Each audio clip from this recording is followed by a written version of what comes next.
No snow days, no holidays, no 4th of July, no Father Days, no Mother Days, no Christmas Day. Ain't no days off out here.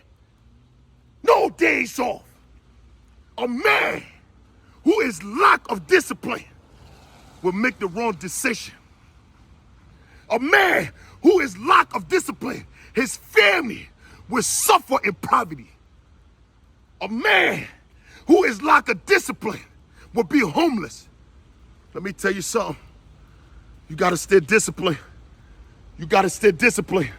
A disciplined person is a healthy person.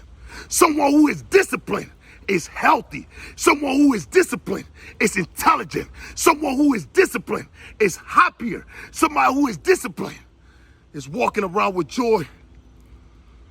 Discipline is the foundation. It's the foundation of successful people. You cannot be successful if you're not disciplined. Discipline got me a champion. Discipline make me a champion.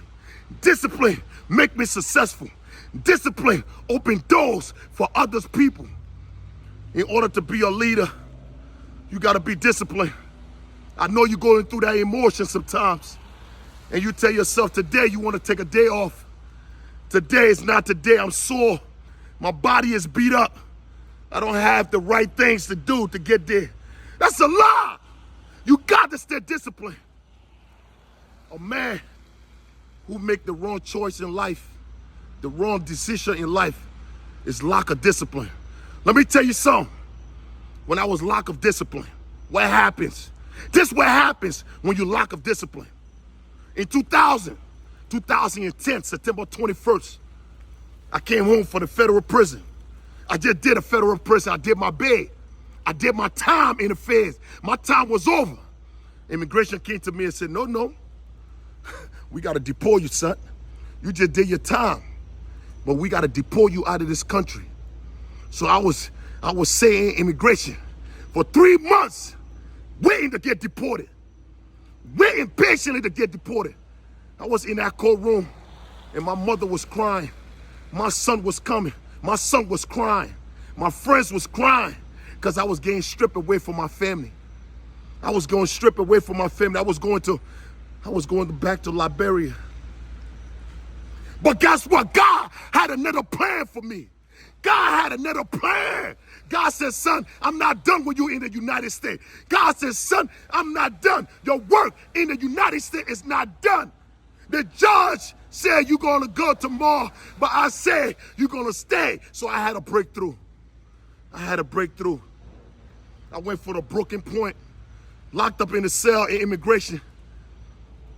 No commissary, they locked me up.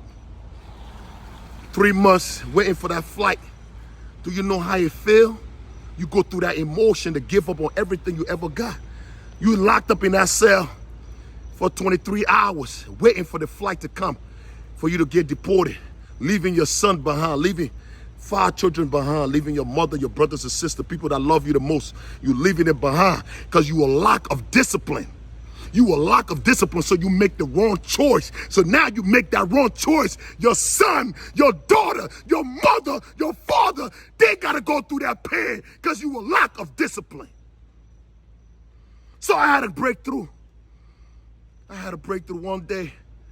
They opened the gate. They said, listen, son, we're going to let you go out there, but not for too long. We will let you know when your flight is here. So they let me out. When they let me out, the whole street were rejoicing. My friends that never wrote me while I was in jail. My friends that never wrote me a letter in jail. My friends that never went to my kids' birthday party to buy the sneakers, to buy something for them. My friends that never sent me no money while I was in prison. They all came to celebrate my freedom.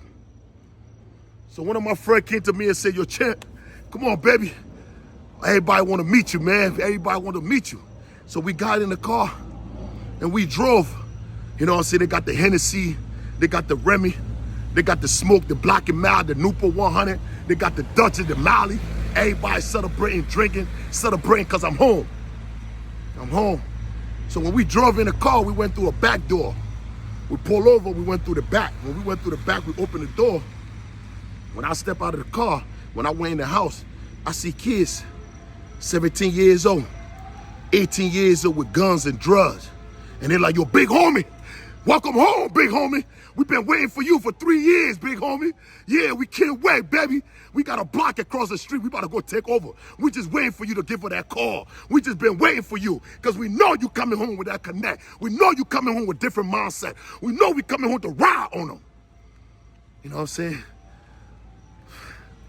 Sometimes the tougher decision that you made, the harder decision that you ever made, sometimes be the right choice. Sometimes you have to make a decision so quick. If you lack a discipline, you will make the wrong choice in just a blink of a second. So I called my boy outside. I said, come here real quick, man. I just came home, man. I just came home. Yes, I just came home today. You got me around guns and drugs, bro. The feds might be driving behind me, man. You're like, yo, bro, I know, my bad, man. But you know what? Think about this, man. You know what I'm saying? Think about this, because we got to get to this money, man. We got to go take all that block, man. You know what I'm saying? We're going to give you a couple of days. I know you just coming home, but we hungry, bro. We've been waiting for you, big homie. We've been waiting for you to make that decision. You know what I'm saying? I said, all right, I'll talk to y'all. So sometimes you get put in a situation. Because a disciplined man, a man who is disciplined is intelligent. A man who is disciplined have strength, have power. A man who is lack of discipline is weak.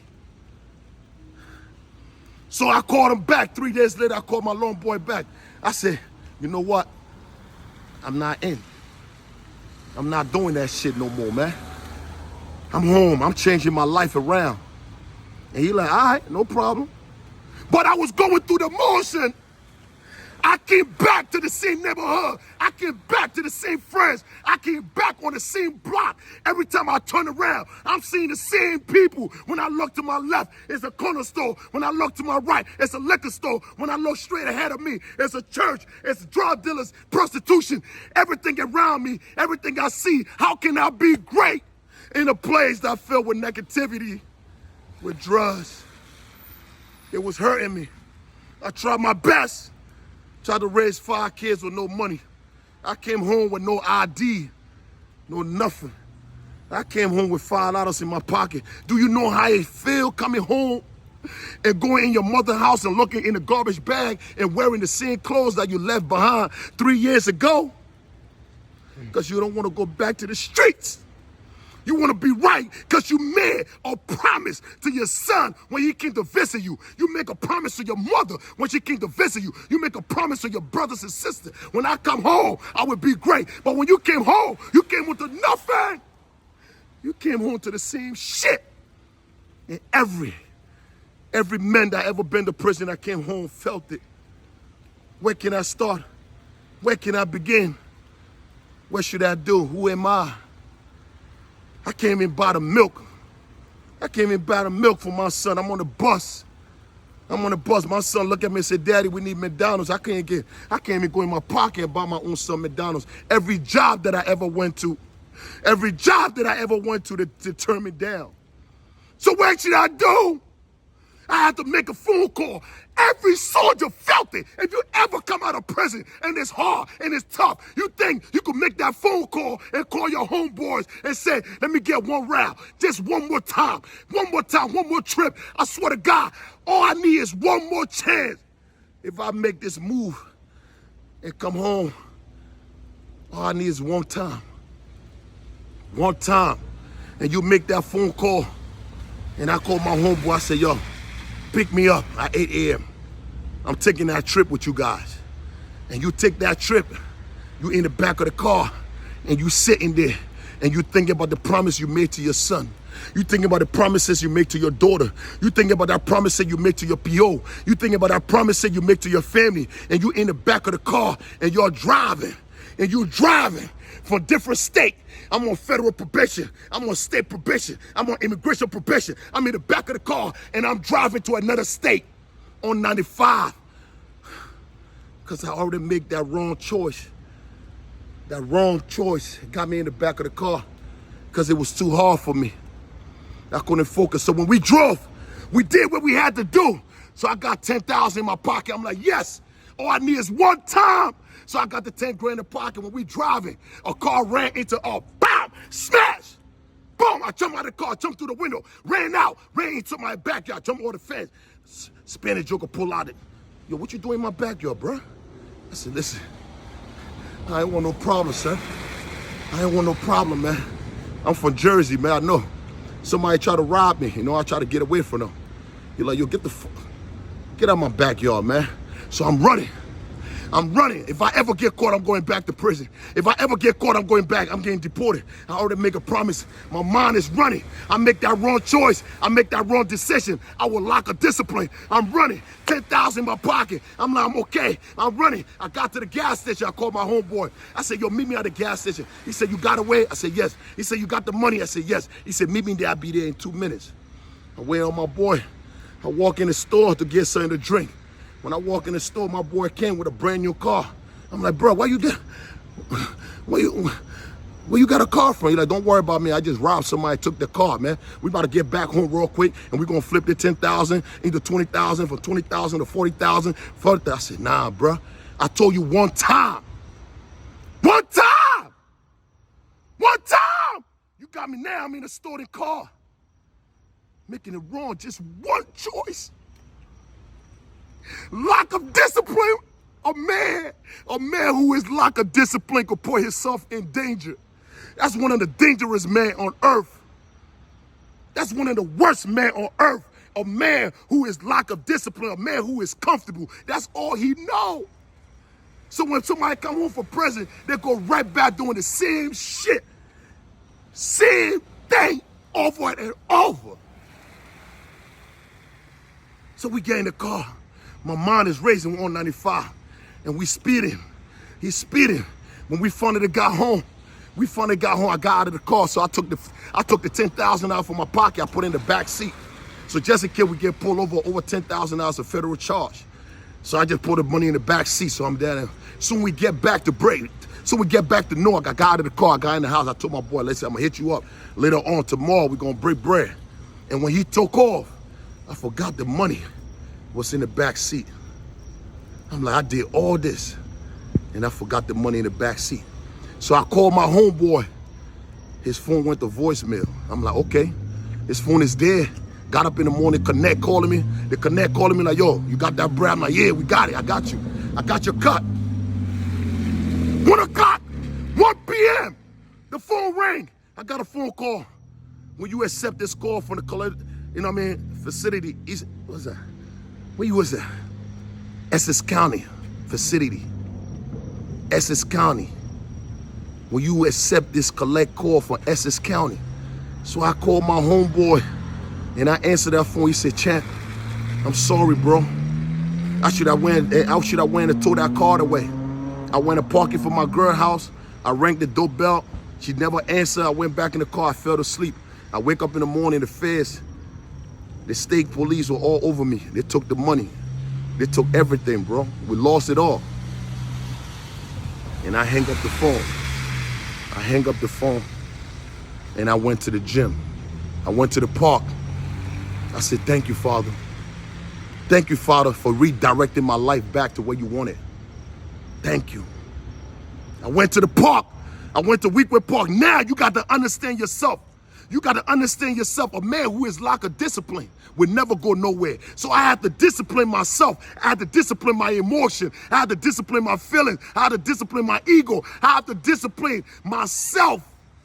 I had to discipline myself, because without discipline, you nothing. You are nothing without discipline. To all the youth out there, you got to be patient. To those who coming home from prison, you got to be disciplined. Because a man who is not disciplined will make the wrong choice. And that wrong choice could get you killed or get you back to prison. Someone who is disciplined. When I started being disciplined, I got my freedom back. Just being disciplined, I got my freedom back. I got my happiness back. I gained strength. I gained wisdom. I become intelligent. Because of me being disciplined, I opened doors for other people, for people around me. better opportunity. Nobody is successful. Nobody is successful without not being disciplined. So stop making excuses. Stop lying to yourself.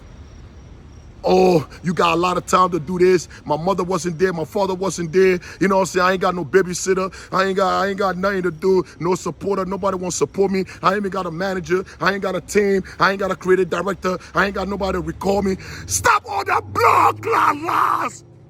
Stay disciplined to your craft. And your doors will open.